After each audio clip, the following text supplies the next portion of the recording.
ബഹുമാനപ്പെട്ട സൈനബ് റളിയല്ലാഹു അൻഹയെ കല്യാണം കഴിച്ചിരിക്കുന്ന ഭർത്താവാണ് ആര്? അബുൽ ആസ് ഇസ്ലാം മതം സ്വീകരിച്ചില്ല. സൈനബ് റളിയല്ലാഹു അൻഹ മുസ്ലിമായി.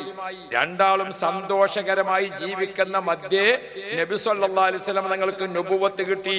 സൈനബ് റളിയല്ലാഹു അൻഹ ഷഹാദത്ത് കലിമ ചൊല്ലി ഉപ്പാന്റെ കൂടെ കൂടി. മരുമകൻ ഇസ്ലാം മതം സ്വീകരിച്ചില്ല. അന്നത്തെ നിയമം അനുസരിച്ചുകൊണ്ട് രണ്ടാക്കും ഒരുമിച്ച് ജീവിക്കാൻ പറ്റി. പക്ഷേ മക്കത്തെ കാഫിരീങ്ങൾ ഇടപെട്ടുകൊണ്ട് അബുൽ ആസിയോട് പറഞ്ഞു, മുഹമ്മദ് നമ്മളെ ദൈവത്തിനൊക്കെ ആക്ഷേപിച്ച് സംസാരിക്കുന്നുണ്ട്, അതുകൊണ്ട് മുഹമ്മദിന്റെ മകളെ നീ ത്വലാഖ് ചൊല്ലണം എന്ന് പറഞ്ഞു. അപ്പൊ അബുൽ ആസി പറഞ്ഞു, ഞാൻ ത്വലാഖ് ചെല്ലുന്ന പ്രശ്നമില്ല, ഞാനും അവളുമായി ഒരു പ്രശ്നവും ഇല്ല, ഞങ്ങൾ തമ്മിൽ എന്തെങ്കിലും ഒരു കുഴപ്പം വേണ്ടേ, അതില്ലാത്തത് കൊണ്ട് ഞാൻ ത്വലാഖ് ചൊല്ലൂല എന്ന് പറഞ്ഞു. ആ സമയത്ത് നബി സല്ലല്ലാഹു അലൈഹി വസല്ലം തങ്ങൾക്ക് പിന്നീട് ഹിജറക്ക് ഓർഡർ കിട്ടി. റസൂലുള്ള മദീനത്തേക്ക് ഹിജറ പോകാൻ. ആ ഹിജറ പോകുമ്പോൾ മകള് വാപ്പാനോട് ചെന്നിട്ട് ചോദിക്കണം, ഉപ്പാ ഞാൻ എന്താ വേണ്ടത്? ഞാൻ ഇസ്ലാം മതം സ്വീകരിച്ച് ഹിജറക്ക് പുറപ്പെട്ട് നിങ്ങളെ കൂടെ പോരണോ, അതല്ല എന്റെ ഭർത്താവിന്റെ കൂടെ അനുസരിച്ചുകൊണ്ട് നിൽക്കണോ? അപ്പൊ റസൂലുള്ളാഹി തങ്ങൾ പറഞ്ഞു, മോളെ നീ ഭർത്താവിന്റെ കൂടെ നിന്നോ, നിനക്ക് പോരാൻ സമയമാകുമ്പോൾ ഞാൻ പറയാം. ഒരു ഭാര്യ ഭർത്തൃ ബന്ധം എന്ന് പറയുന്നത് വളരെ പ്രധാനമാണ്. നബി സല്ലല്ലാഹു അലൈഹി വസല്ലം ഹിജറ പോയി മദീനത്തെത്തി. ഹിജറയുടെ 2-ാം വർഷം മദീനയിൽ ബദർ സമരം നടക്കുകയാണ്. ആ ബദർ സമരം നടക്കുമ്പോൾ അബൂജഹലിന്റെ നേതൃത്വത്തിൽ നബി തങ്ങൾക്കെതിരെ യുദ്ധം ചെയ്യാൻ വന്ന കൂട്ടത്തിൽ റസൂലുള്ളാഹിന്റെ മരുമകനുണ്ട്. അബുൽ ആസി ഏതിൽ വന്നിട്ടുണ്ട്? ബദറിൽ വന്നിട്ടുണ്ട്, എതിരിചേരിയിൽ. അങ്ങനെ ബദർ സമരം നടന്നു. 70 ആളുകൾ ശത്രുക്കളെ കൂട്ടത്തിൽ 70 എണ്ണം കൊല്ലപ്പെട്ടു. 70 ആളുകളെ യുദ്ധത്തടവുകാരായി പിടിക്കപ്പെട്ടു, ജയിലിൽ അടക്കപ്പെട്ടു, യുദ്ധത്തടവുകാരായി. ആ 70-ൽ ഒരാള് റസൂലുള്ളാഹിന്റെ മരുമകനാണ്. ആ 70-ൽ ഒരാൾ റസൂലുള്ളാഹിന്റെ മരുമകനാണ്.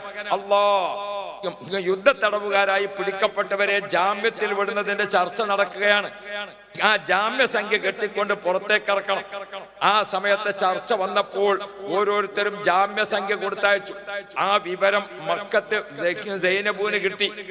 യുദ്ധത്തടവുകാരെ ജാമ്യസംഖ്യ കെട്ടിക്കൊണ്ട് നാട്ടിലേക്ക് തിരിച്ചയക്കാൻ പ്ലാൻ ഉണ്ട്. സൈനബൂന്റെ കയ്യിൽ കൊടുത്തയക്കാൻ ഒന്നുമില്ല. അപ്പൊ സൈനബ് റളിയല്ലാഹു അൻഹ എന്ത് ചെയ്തു? കഴുത്തിലുണ്ടായിരുന്ന ഒരു സ്വർണത്തിന്റെ മാല, ആ മാല എടുത്തിട്ട് ചെറിയൊരു ബോക്സിലാക്കിയിട്ട് പൊതിഞ്ഞ് കെട്ടി റെഡിയാക്കിയിട്ട് ഭർത്താവിന്റെ അനുജനോട് പറഞ്ഞു, നീ ഇതും കൊണ്ട് മദീനത്ത് പോണം, എന്നിട്ട് അവരെ ജയിലിൽ നിന്ന് മോചിപ്പിച്ചു കൊണ്ടുവരണം. നബി സല്ലല്ലാഹു അലൈഹി വസല്ലം തങ്ങളും സ്വഹാബാക്കളും മദീനയിലെ പള്ളിയിൽ ഇരുന്ന് വിഷയത്തിന് ഇങ്ങനെ തീരുമാനമാക്കുമ്പോൾ ഓരോരുത്തരെയും ഇങ്ങനെ വിളിക്കാൻ 70 ആളുകളെ ജാമ്യസംഖ്യ വെച്ചുകൊണ്ട് പുറത്തിറങ്ങാൻ. അങ്ങനെ ആരെത്തി? റസൂലുള്ളാഹിന്റെ മുമ്പിൽ മകളുടെ ഭർത്താവ് എത്തിയപ്പോൾ അനുജൻ ജാമ്യസംഖ്യയുമായി വന്നിട്ടുണ്ട്. ആ സംഖ്യ ജാമ്യസാധനം കൊണ്ടുവന്ന് സഭയിൽ വെച്ചുകൊണ്ട് ആ കെട്ടഴിച്ചിട്ട് മകള് കൊടുത്തയച്ചിരിക്കണ പൊതിന് കെട്ട് കഴിച്ചിട്ട് അതിൽ ഇങ്ങനെ എടുത്തു നോക്കുമ്പോ സ്വർണത്തിന്റെ ഒരു മാലയാണ്.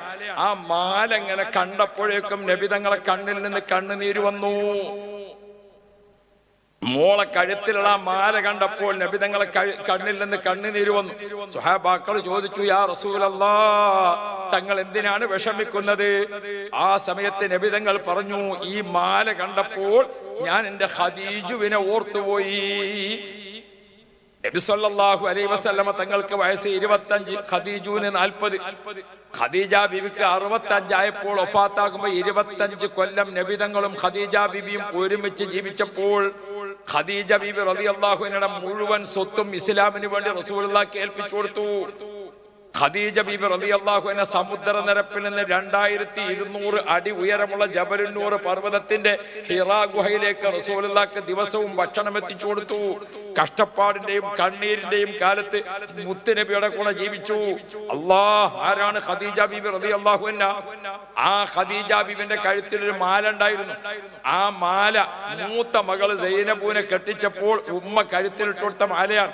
ആ മാലയാണ് റസൂലുള്ളാഹിന്റെ മുമ്പിൽ ഇങ്ങനെ ഉയർത്തിപ്പിടിക്കുന്നത്. ആ മാല കണ്ടപ്പോൾ ഖദീജ ബീബിനെ ഓർത്തുകൊണ്ട് നബി തങ്ങൾ കണ്ണിന്ന് കണ്ണീര് വന്നു. സ്വഹാബാക്കൾ പറഞ്ഞു, നബിയേ, ഇത് ഖദീജുവിന്റെ മാലയാണെങ്കിൽ ഇത് നമുക്ക് മകൾക്ക് തന്നെ തിരിച്ചു കൊടുത്തയച്ചൂടെ? സ്വഹാബാക്കൾ അങ്ങനെ തീരുമാനമാക്കിയിട്ട് ഒരു കാര്യം റസൂലുള്ളാഹി തങ്ങൾ പറഞ്ഞു, ജാമ്യസംഖ്യ കെട്ടിവെച്ചുകൊണ്ട് തിരിച്ചയക്കുമ്പോൾ ഒരു കാര്യം ഭർത്താവിനോട് ബഹുമാനപ്പെട്ട റസൂലുള്ളാഹി തങ്ങൾ മരുമകനോട് പറഞ്ഞു, നീയും എന്റെ മോളും അവൾ ഇസ്ലാം മതം സ്വീകരിച്ചിട്ടുണ്ട്, നീ മുസ്ലിമായിട്ടില്ല, നിങ്ങൾക്ക് ഇതുവരെ അങ്ങനെ ഇണ ചേർന്ന് ജീവിക്കുന്നതിന് ഇസ്ലാമിൽ കുഴപ്പമില്ല. ഇപ്പോൾ ഇസ്ലാമിന്റെ നിയമം വന്നിട്ടുണ്ട്. മതപരമായി വിശ്വാസത്തിൽ യോജിപ്പുള്ളവരെ ഒരുമിച്ച് നിൽക്കാൻ പാടുള്ളൂ. അതുകൊണ്ട് നീ ഇനി സൈനബുവിന്റെ കൂടെ നിൽക്കണോ, നീ ഇസ്ലാം മതം സ്വീകരിക്കണം, അല്ലേ പ്രശ്നങ്ങളൊന്നുമില്ല, സൈനബുവിനെ ഇങ്ങോട്ട് പറഞ്ഞേക്കണം, അതിന് നീ തയ്യാറാണോ? എന്നാൽ നിന്നെ വെറുതെ വിട്ടേക്കാം. ആ കരാറ് പ്രകാരം അബുല്ലാസി പറഞ്ഞു, ഞാൻ മകളെ ഇങ്ങോട്ട് തിരിച്ചയക്കാം. അപ്പൊ നബി സല്ലല്ലാഹു അലൈഹി വസല്ലമ തങ്ങൾ സെയ്ദ് ബിൻ ഹാരിത്തെ റസൂലുള്ളാഹിന്റെ പോറ്റുമകനെ കൂടെ പറഞ്ഞയച്ചു, സൈനബുവിനെ കൂട്ടി പോരാൻ വേണ്ടി. മക്കയുടെ അതിർത്തിയിൽ വന്നുകൊണ്ട് അദ്ദേഹം കാത്തുനിന്നു. ഭർത്താവ് വീട്ടിൽ പോയിട്ട് സൈനബുവിനെ വിളിച്ചിട്ട് പറഞ്ഞു, സൈനബോ, നമുക്ക് രണ്ടുപേർക്കും ഇനി ഒരുമിച്ച് ജീവിക്കാൻ പറ്റൂല എന്ന് ഉപ്പ പറഞ്ഞിട്ടുണ്ട്. അപ്പൊ സൈനബു ചോദിക്കുന്നുണ്ട്, എന്താ കാരണം? നിങ്ങൾ എന്നെ ത്വലാഖ് ചെല്ലുകയാണോ? എനിക്ക് നിന്നെ ത്വലാഖ് ചെല്ലേണ്ട താല്പര്യമില്ല, നമ്മൾ തമ്മിൽ ഒരു പ്രശ്നവുമില്ല. പക്ഷേ നീ വിശ്വസിച്ചിരിക്കുന്ന ഇസ്ലാം, ഉപ്പ പ്രചരിപ്പിക്കുന്ന ഇസ്ലാം, ആ ഇസ്ലാമിൽ നമ്മൾ തമ്മിൽ ഒരുമിച്ച് നിൽക്കാൻ പറ്റില്ല. അല്ലെങ്കിൽ ഞാൻ മുസ്ലിം ആവണം, അല്ലെങ്കിൽ നീ ഇസ്ലാം വിടണം. നീ ഇസ്ലാം വിടാൻ തയ്യാറില്ല, ഞാൻ മുസ്ലിം ആകാനും തയ്യാറില്ല. ആ നിലക്ക് ഉപ്പ പറഞ്ഞിട്ടുണ്ട് നിന്നെ അങ്ങോട്ട് തിരിച്ചയക്കാൻ. അപ്പൊ ബഹുമാനപ്പെട്ട സൈനബ ബീബി റളിയല്ലാഹു അൻഹ യാത്രക്കുള്ള സാധനങ്ങളൊക്കെ ഒരുങ്ങി. ഭർത്താവ് സമ്മതം കൊടുത്തിട്ട് റസൂലുള്ളാഹി സ്വല്ലല്ലാഹു അലൈഹി വസല്ലം തങ്ങളെ മോളെ ഒട്ടകപ്പുറത്ത് കയറ്റി ഭർത്താവിന്റെ അനുജൻ ആ അതിർത്തിയിലേക്ക് കൊണ്ടുപോയി വിടാൻ വേണ്ടി നിൽക്കുകയാണ്. അപ്പൊ സൈനബ ബീബി റളിയല്ലാഹു അൻഹ ഗർഭിണിയാണ്. ആ സമയത്താണ് ഈ യാത്രക്ക് ഒരുങ്ങുന്നത്. ഒട്ടകപ്പുറത്ത് കയറി മദീനയിലേക്ക് യാത്ര ചെയ്യുന്ന മധ്യേ ഈ വിവരം ശത്രുക്കൾ അറിഞ്ഞു. മക്കത്തെ ശത്രുക്കൾക്ക് ബദർ യുദ്ധത്തിൽ പരാജയപ്പെട്ട കലിയുണ്ട്, അങ്ങേയറ്റത്തെ ദേഷ്യമുണ്ട്. നബി തങ്ങളെ മോള് ഒട്ടകപ്പുറത്ത് യാത്ര പോകുന്നുണ്ടെന്ന് കേട്ടപ്പോൾ രണ്ട് ശത്രുക്കൾ ഓടി വന്നു. ഒരു വിജനമായ സ്ഥലത്ത് വെച്ചുകൊണ്ട് അവർ ഒട്ടകത്തിന് വളഞ്ഞു. ഭർത്താവിന്റെ അനുജൻ കൂടെയുണ്ട്. അല്ലാഹു റബ്ബി അവരെ തടഞ്ഞു വെച്ചു. വലിയ പ്രശ്നങ്ങളായി. അവസാനം ശത്രുക്കളെ കൂട്ടത്തിൽപ്പെട്ട ഹബ്ബാർ എന്ന് പറയുന്ന ഒരാള് നബി സല്ലല്ലാഹു അലൈഹി വസല്ലം തങ്ങളെ മകൾ ഒട്ടകപ്പുറത്തിരിക്കുമ്പോൾ അല്ലാഹ് ഒരു ഇരുമ്പിന്റെ കുന്തം കൊണ്ട് മകളെ കുത്തി താഴെയിട്ടു. മുത്തുനബി സല്ലല്ലാഹു അലൈഹി വസല്ലം തങ്ങളെ മകൾ സൈനബു ഒട്ടകപ്പുറത്തുനിന്ന് താഴെ വീണത് ഒരു പാറപ്പുറത്തേക്കാണ്. ആ പാറപ്പുറത്തേക്ക് ബഹുമാനപ്പെട്ട സൈനബ ബീബി റളിയല്ലാഹു അൻഹ ഒട്ടകപ്പുറത്ത് നിന്ന് വീണപ്പോൾ ഗർഭം അലസി, ശരീരം ആകെ രക്തത്തിൽ കുളിച്ചു, പരിസരം രക്തം ഇങ്ങനെ കട്ടം കട്ടയായി നിന്നു. വല്ലാത്ത ഒരു രംഗമായിരുന്നു അത്.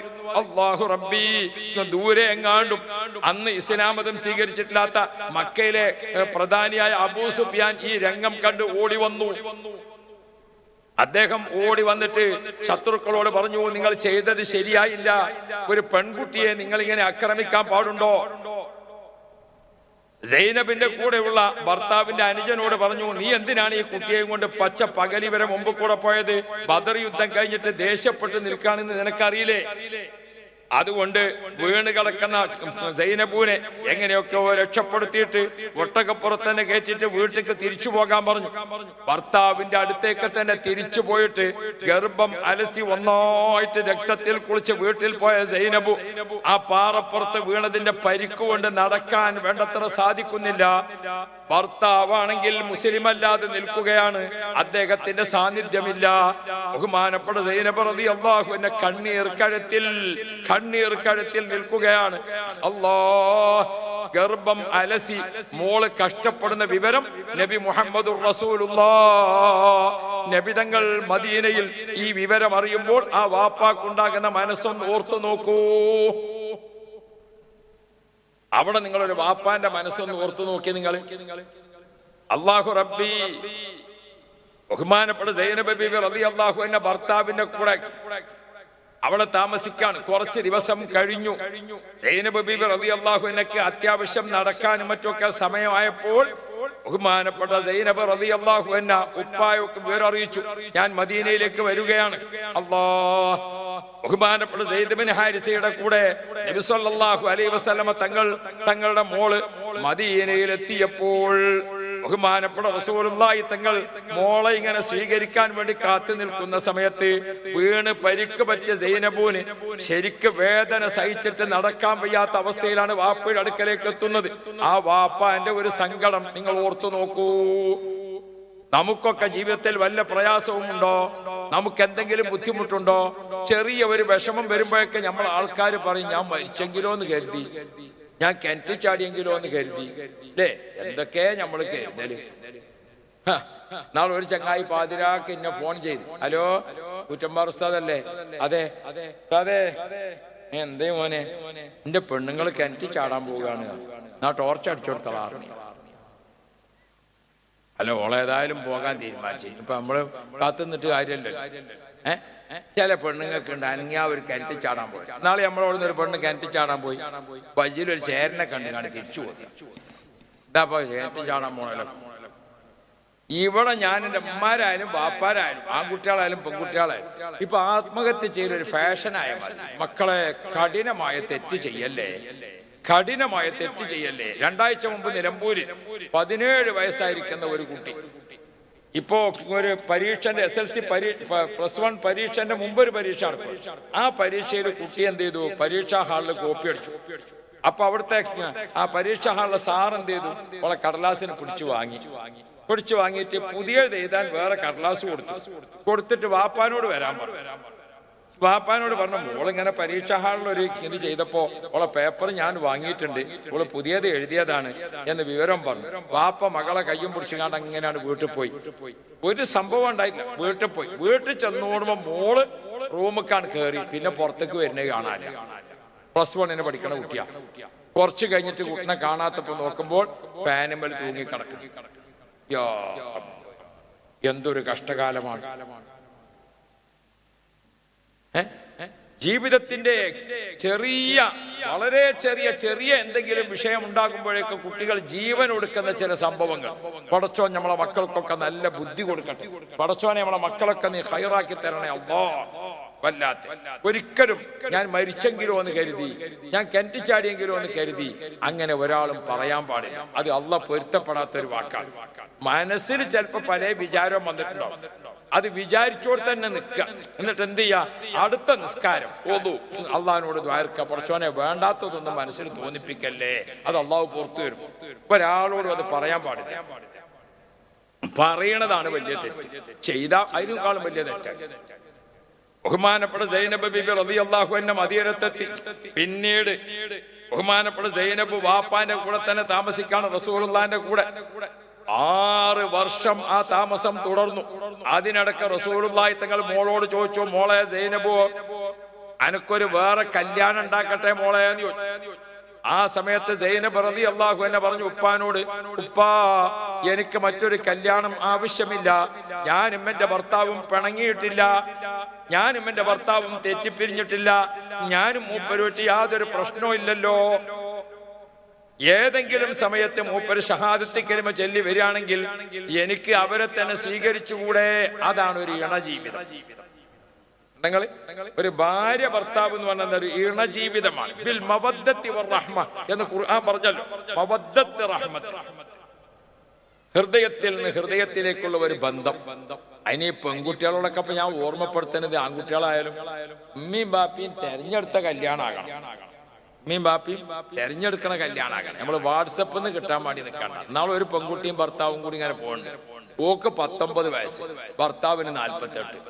അപ്പൊ എവിടുന്ന് കുട്ടിയതിനെ കിട്ടിയോ ചോദിച്ചുമ്പോൾ വാട്സപ്പിൽ നിന്ന് കിട്ടിയതാണ്. ഓനും കൂടി ഇങ്ങനെ പോകുന്നുണ്ട്. ആ ബെറ്റിലെ കൂടി എണി കൊണ്ടോണമായിരുന്നു.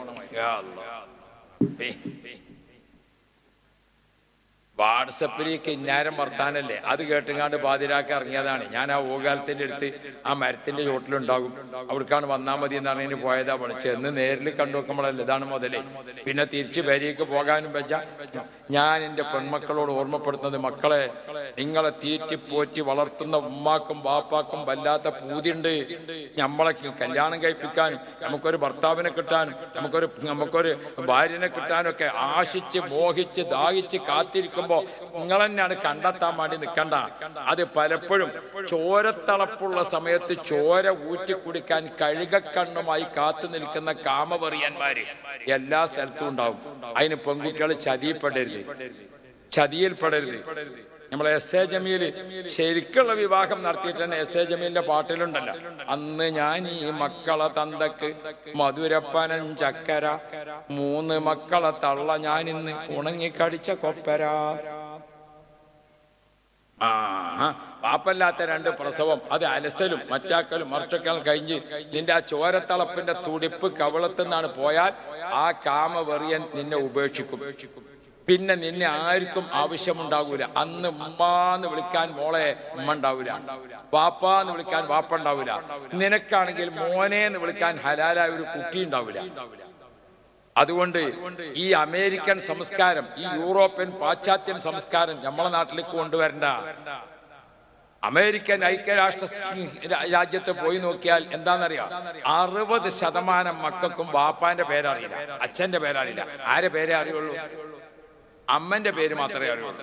കാരണം ഇവർക്ക് ആരാണ് ഇവരെ വാപ്പ എന്നുള്ളത് പിടുത്തല്ല. എന്തുകൊണ്ട്? ആരെയോ കൂടെ പോകുന്നതാണ്. ജന്യ പിരിവിന് പോണ് സംഗതി എന്തായാലും നന്നായിട്ട് എനിക്ക് ഇഷ്ടപ്പെട്ടു. കാരണം ബക്കറ്റും വലുതാണ്, വരുന്ന ആളും ഒരു വലിയ ആള്. അങ്ങനെ ഉണ്ടല്ലോ ചില സ്ഥലത്തൊക്കെ ചെന്നാക്കാണ് ഒരു കൂരി ബക്കറ്റ് വെച്ചിട്ട് ഒരു ചെറിയ കുട്ടി ഇങ്ങനെ നടക്കും. അപ്പൊ ഇതിപ്പോ നമ്മൾ കൊടുക്കണോടത്തും എല്ലാവർക്കും അറിയാം കുറച്ചൊരു മട്ടത്ത് കൊടുക്കണം. കാരണം ഓനെപ്പോലത്തെ ഒരു മുഴുവൻ മനുഷ്യനല്ലേ വരുന്നത്. ബക്കറ്റും നല്ല വല്ല നന്നായിട്ടുണ്ട്. അള്ളാഹു തആല ഖൈറും ബർക്കത്തും. ബിസ്മില്ലാഹിർ റഹ്മാനിർ റഹീം. ഇനി നമ്മളിങ്ങനെ എന്താ നോക്കണ്ട. ജന്യ എല്ലായിടത്തും പോണേ, എല്ലായിടത്തും പോണം. ആ പെണ്ണുങ്ങളുടെ അടുത്ത് കൂടെ ഒക്കെ പോണം, റോട്ടിലൊക്കെ പോണം, എല്ലാ സ്ഥലത്തും പോണം. കാരണം ഈ പെണ്ണുങ്ങളൊക്കെ നാളെ പറയാ കൂറ്റമ്പാറ ഉസ്താദ് വയല് പറഞ്ഞ അന്ന് ഒരു ബക്കറ്റ് പിരിവും കൂടി കൊടുക്കാൻ കൂടിയില്ല. അങ്ങനെ ഇന്നെ പറ്റിയിട്ട് ഒരു കേസ് പറയാൻ നിൽക്കണ്ട, ഞാൻ എങ്ങനെയാണ് ചിരിച്ച് കളിച്ചാണ് മരിച്ചു പോട്ടെ എന്ന് വിചാരിച്ചിരുന്ന ഒരാളാണ്. അങ്ങനെയാണ് പിരിവൊക്കെ എന്താക്കണം, എല്ലാവരും കൊടുക്കണം. ഞാൻ ഇന്നാളെ ഒരു മഹല്ലത്തിലെ ജനറൽ ബോഡിക്ക് പോയി. അവിടെ ചെന്നപ്പോൾ എനിക്ക് ഭയങ്കര പ്രശ്നമായി. എന്താ വെച്ചാൽ ചെന്നപ്പോൾ അവിടുത്തെ ഖത്തീബിനോട് ചോദിച്ചു നോക്കുമ്പോൾ ഖത്തീബിന് ശമ്പളം പറ്റ കുറവാ. അപ്പൊ ജനറൽ ബോഡിയിൽ ഞാൻ പറഞ്ഞു മൂപ്പർക്ക് 2000 റുപ്യ കൂട്ടുകയാണ്. അങ്ങനെ മൂപ്പർക്ക് 2000 കൂട്ടി. അപ്പൊ മറ്റേ അസിസ്റ്റന്റ് മൂല്യാർ ഇങ്ങനെ കണ്ടു. അപ്പം 1000 മൂപ്പർക്കും കൂട്ടി. ഇവർക്ക് 2 ആൾക്കും കൂട്ടി നോക്കുമ്പോ നാട്ടുകാരെ കണ്ണും മൂറോട് പാടി. അപ്പൊ ഞാൻ വിചാരിച്ചു എന്റെ പഠിച്ചവനെ പറ്റി. അപ്പൊ ഞാൻ എന്നെ കൂട്ടിക്കൊണ്ടെന്ന ചങ്ങായിനോട് ചോദിച്ചു ഒരു കണ്ണുമൂറ് ഒരു തെളിവില്ലല്ലോ. അപ്പൊ ഒരാൾ ചെവിയിൽ വന്നിട്ട് പറഞ്ഞു, ഉസ്താദ് നിങ്ങൾ വന്നിട്ട് ഇപ്പൊ എന്തേ കാര്യം? ആദ്യക്കാർക്ക് 2000 കൂട്ടി, അസിസ്റ്റന്റിന് 1000 കൂട്ടി, നാട്ടുകാർക്ക് എന്തേ കാര്യം കിട്ടിയത്? അതയക്കാരെ പോലെ വിഷമം എന്നാണ്. അപ്പൊ എനിക്കും അത് ബോധ്യപ്പെട്ടു. ഞാൻ വേഗം ഒരു മൗലായൊക്കെ ചെല്ലിച്ച് ഓലൊക്കെ ഒന്ന് റാഹത്താക്കി ഒപ്പം നിർത്തിയിട്ട് അവിടെ 150 റുപ്യേന് പരിസരിക്കുക. അതാണ് 200 ആക്കി. അപ്പൊ എല്ലാവർക്കും അവിടെ റാഹത്തായി. ഖത്തീബിനും കൂട്ടി, അസിസ്റ്റന്റിനും കൂട്ടി, നാട്ടുകാർക്കും കൂട്ടി. അപ്പൊ നല്ലൊരു കാരണം എന്തോ ഒരു റാഹത്ത്. അവിടെ ജുമാ കഴിഞ്ഞാണ്ട് ഒരു പെരയിൽ പോയി നെയ്ച്ചോറ് ഇറച്ചിയൊക്കെ തന്ന് ഒരു പറഞ്ഞു ഉസ്താദ് ഇഞ്ഞും വരണം തന്നെ. അപ്പോൾ തിരുപ്പതി കൊണ്ടാണത്. അപ്പൊ ഞാൻ അവിടുന്ന് കേട്ട് തീരുമാനിച്ച് പിരിവോ കാര്യമൊക്കെ ഉണ്ടെങ്കിൽ എല്ലാവരോടും വാങ്ങിയെങ്കിലേ പറ്റുള്ളൂ. അപ്പൊ അള്ളാഹു തആല നമ്മളെ സഹോദരിമാർക്കൊക്കെ റഹ്മത്ത് കൊടുക്കണം. അപ്പൊ ഇൻഷാ അള്ളാഹ് ഞാൻ എൻ്റെ പ്രിയപ്പെട്ടവരോട് ബഹുമാനപ്പെട്ട സൈനബ് റളിയല്ലാഹു അൻഹ കണ്ട നിങ്ങൾ ഒരു ഇണജീവിതം എന്ന് പറയുന്നത്, ഇണജീവിതം സൗജൈൻ, ഇണയും തുണയും, അത് നമ്മൾ എപ്പോഴും കാത്തു സൂക്ഷിക്കണം. എപ്പോഴും കാത്തു. വാപ്പയും ഉമ്മയും തമ്മിൽ പിണങ്ങി വർത്താനം പറഞ്ഞാൽ പിന്നെ മക്കളെ എവിടുന്നാ നന്നാകുക? അപ്പൊ സൈനബ ബീബി റളിയല്ലാഹു അൻഹ പറഞ്ഞു, ഉപ്പ എനിക്ക് വേറെ കല്യാണം വേണ്ട. അങ്ങനെ 6 വർഷം കഴിഞ്ഞിട്ട് സൈനബ ബീബിയുടെ ഭർത്താവ് 6 വർഷം കഴിഞ്ഞിട്ട് ഇസ്ലാം മതം സ്വീകരിച്ചു. അല്ലാഹു റബ്ബി. 6 വർഷം കഴിഞ്ഞ് ഇസ്ലാം മതം സ്വീകരിച്ച് മദീനത്ത് വന്ന് ഷഹാദത്ത് കലിമ ചൊല്ലി. മദീനത്ത് വന്ന് ഷഹാദത്ത് കലിമ ചൊല്ലിയപ്പോൾ ഇസ്ലാം മത ജീവിതത്തിലേക്ക് വരികയാണ്. അപ്പൊ ബഹുമാനപ്പെട്ട റസൂലുള്ളാഹി തങ്ങൾ ചോദിക്കുന്നുണ്ട്, മോളെ സൈനബോ, അബുല്ലാസ് ഇസ്ലാം മതം സ്വീകരിച്ചിട്ടുണ്ട്, നിനക്ക് അയാളെ തന്നെ ഭർത്താവായിട്ട് വേണോ? അപ്പോഴാണ് വീണ്ടും ഭർത്തൃ ജീവിതം ആരംഭിക്കുന്നത്. പക്ഷേ ആ ജീവിതം 2 വർഷമേ തുടർന്നുള്ളൂ. ആ ജീവിതം 2 വർഷമേ തുടർന്നുള്ളൂ. അതിനിടക്ക് ഒരു കുഞ്ഞ് ജനിക്കുകയും ചെയ്തു. സൈനബ് വഫാത്തായി. ഹിജ്റയുടെ 8-ാം വർഷം. ഹിജ്റയുടെ 8-ാം വർഷം. അല്ലാഹു റബ്ബി. ബഹുമാനപ്പെട്ട മൂത്ത മോളും മരണപ്പെട്ടു. 3 ആൺകുട്ടികൾ നേരത്തെ മരണപ്പെട്ടു. റസൂലുള്ളാഹിന്റെ മൂത്ത മോള് സൈനബ് റസൂലുള്ളാഹിന്റെ വഫാത്തിന്റെ 3 വർഷം മുമ്പ് മരണപ്പെട്ടു. പിന്നെ റസൂലുള്ളാഹിക്കുള്ള നമ്മൾ പഠിക്കണം ഒരു കുടുംബ ജീവിതത്തിൽ. ബഹുമാനപ്പെട്ട റസൂലുള്ളാഹിക്ക് പിന്നുള്ളത് 3 പെൺമക്കളാണ്. അതിലാരാ? 2 പെൺമക്കൾ, ഒന്ന് ഉമ്മു കുൽസൂം, ഒന്ന് റുഖിയ. അവർ 2 പേരും 2 പ്രസവത്തിലെ കുട്ടികളാണെങ്കിലും രണ്ടാളെയും കണ്ട ഇരട്ട കുട്ടികളാന്ന് തോന്നുന്നു. അങ്ങനെ ഉണ്ടാവില്ല ചില വീട്ടില്. കണ്ട രണ്ടിനെ എങ്ങനെയാ തോന്നുക? ഇരട്ട കുട്ടികളാ തോന്നുക. ഈ ഇരട്ട കുട്ടികളായി ഇങ്ങോട്ടുള്ള കുട്ടികളെ കെട്ടിച്ചുമ്പോൾ ബാപ്പാർക്ക് ഒരു പൂതി ഉണ്ടാകും, രണ്ടിനും ഒപ്പം കെട്ടിച്ചാണ്. ഒരു രണ്ടാളും അങ്ങനെ ഇണയായി നിൽക്കണതാ. അപ്പൊ ഒരു കുട്ടിക്ക് ഭർത്താവിനെ കിട്ടി മറ്റേനെ കിട്ടാൻ ഞാൻ എന്തുണ്ടാകും? ഒരു പൊറുതേടുണ്ടാവും. നമ്മൾ ചില നിക്കാഹൊക്കെ ഇങ്ങനെ കാത്തുക്കോല, മറ്റേ കുട്ടിയും കൂടി കല്യാണം വരട്ടെന്നൊക്കെ പറഞ്ഞു. റസൂലുള്ളാഹിന്റെ 2 കുട്ടികളാണ് ഉമ്മു കുൽസൂമും റുഖിയും. 2 പ്രസവത്തിലെ കുട്ടികളാണെങ്കിലും കണ്ടാ തോന്നും ഇത് ഇരട്ടിയാണോ. ആ 2 കുട്ടികളെ റസൂലുള്ളാഹി തങ്ങൾ കല്യാണം കഴിച്ചത് ഒരു വലിയ തറവാട്ടിക്ക. അതാരെ തറവാടാ? അത് അബൂലഹബിന്റെ തറവാടാ. അബൂലഹബിന്റെ 2 മക്കളുണ്ട്, ഉത്ബത്തും ഉതൈബത്തും. ഓലെക്കൊണ്ട് 2 ആളെ കൊണ്ടുമാണ് റുഖിയ ബീബിനെയും ഉമ്മു കുൽസൂമിനെയും കെട്ടിച്ചത്. പക്ഷേ പിന്നെന്താ ചെയ്തത്? ഈ 2 മക്കളെ അമ്മായിമ്മയും അമ്മോശനും അബൂലഹബും ഭാര്യയും റസൂലുള്ളാഹിന്റെ കഠിന ശത്രുക്കളായി. നബിതങ്ങൾ ലാ ഇലാഹ ഇല്ലല്ലാഹ് പ്രഖ്യാപിച്ചപ്പോൾ മക്കയിലെ ഏറ്റവും വലിയ വിരോധികളായത് ഇവർ 2 ആളും. കുട്ടികളെ കെട്ടിച്ച 2 ആ പെരീത്ത ഉമ്മയും ബാപ്പയാണ്. യാ റബ്ബ്, മറ്റാരും ചെയ്യാത്ത ധിക്കാരം നബി തങ്ങളോട് കാണിച്ചു അബൂലഹബ്. എന്താ? റസൂലുള്ള ഒരു സ്ഥലത്ത് പോയി 10 ആളുകളെ സംഘടിപ്പിച്ചു. അവർക്ക് ദീനിന്റെ കാര്യങ്ങളൊക്കെ പറഞ്ഞു കൊടുത്തു. അപ്പോഴേക്ക് അബൂലഹബ് അവിടെ എത്തും. ആ സഭയിൽ വന്നിട്ട് പറഞ്ഞ് എരപ്പാക്കും, ഇവൻ കള്ളനാണ്, ഇവനെ വിശ്വസിക്കരുത്, ഇവൻ നമ്മളെ ദൈവത്തെ ആക്ഷേപിക്കാൻ വേണ്ടി വന്നതാണ്. അങ്ങനെ റസൂലുള്ളാഹിന്റെ കൂടെ മാത്രമല്ല അബൂലഹബിന്റെ ഭാര്യ ഹമ്മാലത്തുൽ ഹതബ് ഓളെന്താ ചെയ്തത്?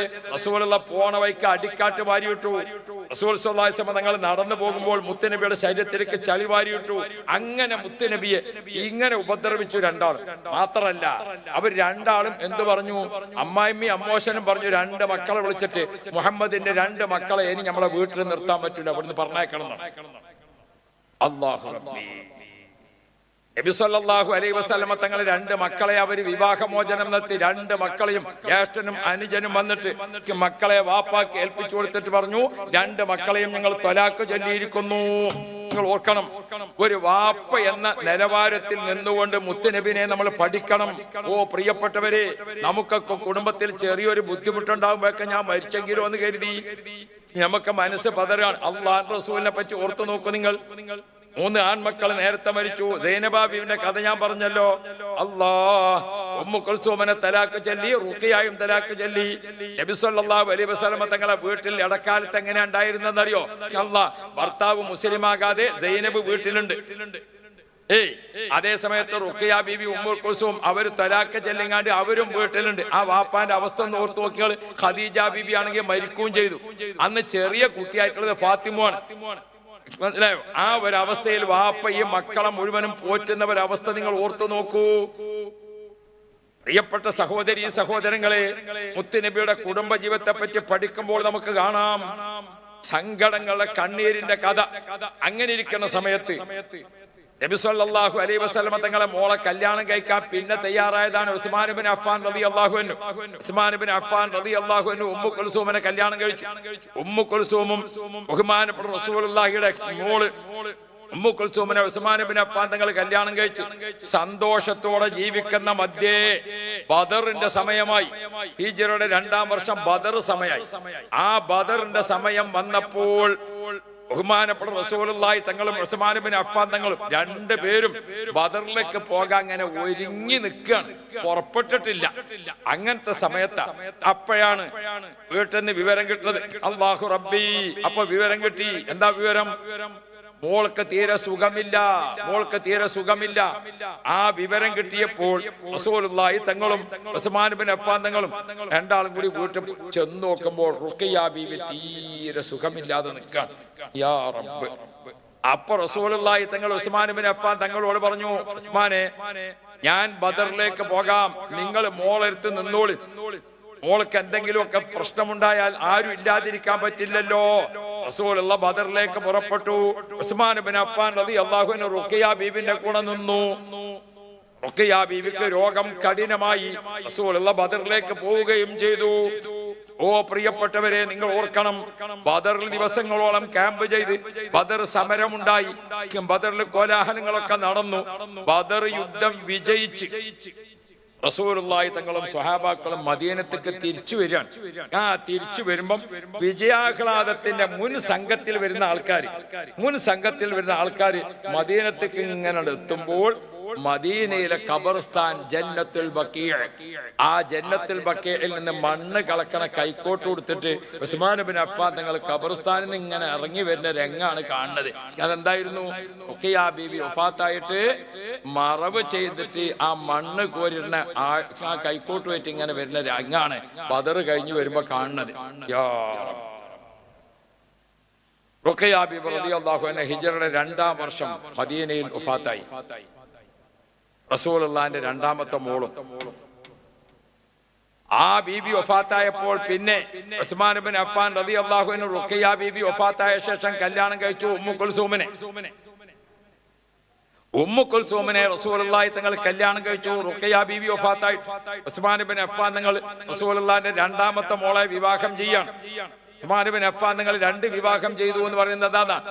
ഉമ്മു കുൽസൂം റളിയല്ലാഹു അൻഹ മുത്തുനബിന്റെ കൂടെ ജീവിക്കുമ്പോൾ ബഹുമാനപ്പെട്ട ഉസ്മാൻ ഇബ്നു അഫ്ഫാൻ റളിയല്ലാഹു അൻഹു കല്യാണം കഴിച്ചു. അതാ ദിന്നുറൈൻ. പിന്നീട് ബഹുമാനപ്പെട്ട റുഖിയ ബീബി വഫാത്തായി, ഉമ്മു കുൽസൂം വഫാത്തായി. റസൂലുള്ളാഹി വഫാത്താകുന്നതിന് മുമ്പ് മുത്തുനബിയുടെ എല്ലാ മക്കളും വഫാത്തായി, ഫാത്തിമ ബീബി ഒഴിച്ച്. ഓർത്തു നോക്കൂ നിങ്ങൾ, നമ്മളിങ്ങനെ പറയും ഈ കൊല്ലം തന്നെ വല്ലിപ്പി മരിച്ചു, വല്യമ്മയും മരിച്ചു, ഒരു കൊല്ലത്തിൽ 2 ആള് മരിച്ചു. ഇതൊക്കെ നമ്മളിങ്ങനെ പറയും. റസൂലുള്ളാഹിക്ക് എത്ര ആളാ മരിച്ചത്? നബി കരീം സല്ലല്ലാഹു അലൈഹി വസല്ലം തങ്ങളുടെ ജീവിതത്തിൽ ഒന്ന് ഓർത്തു നോക്കൂ നിങ്ങൾ. ഉപ്പ നേരത്തെ വഫാത്തായി, ഉമ്മ വഫാത്തായി, അല്ലേ? ബഹുമാനപ്പെട്ട റസൂൽ സല്ലല്ലാഹു അലൈഹി വസല്ലം തങ്ങളുടെ മൂത്ത മോള് സൈനബ് ഈ വിഷമത്തിലൊക്കെ പെട്ടുകൊണ്ട് സൈനബ് വഫാത്തായി, റുഖിയ ബീബി വഫാത്തായി, ഉമ്മു കുൽസൂം വഫാത്തായി. ഇനി റസൂലുള്ളാഹിന്റെ 7 മക്കൾ, 3 ആൺമക്കളും 4 പെൺമക്കളും ഉള്ളതിൽ ഒരു കുട്ടി മാത്രമേ ബാക്കിയുള്ളൂ, ബീബി ഫാത്തിമത്തു സഹ്റാ.